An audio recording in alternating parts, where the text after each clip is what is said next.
Manipur President Rule ge lengak thamliba ase irang asigi warushin puraknaba nate.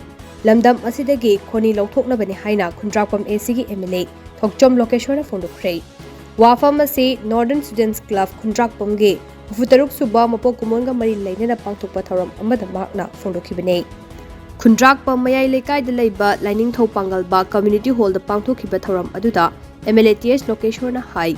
BJP da lengak semba ngambagi MLA matik chana leirabasu hauzik fawba lengak semdana leide. State asida PR lengak thamliba ase hauzik thokliba irang asi losinaba nate. Manipur fawduna u kwa supari maru amade atai mamal yamlaba potlamsing lauthokpada ayet apan leitanaba thamba PR ne.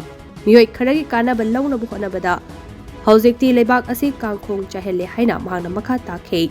Ngasigi thoram aduda Chahi Marifugi Matakta Leiba Ahal Singh Amade, Maikai Adonge, Tudok Hendokpa Sanroy Shinda Kudol Piduna, Kai Kumnaba, Utke. How we check Pia Tamanga? Sakat China,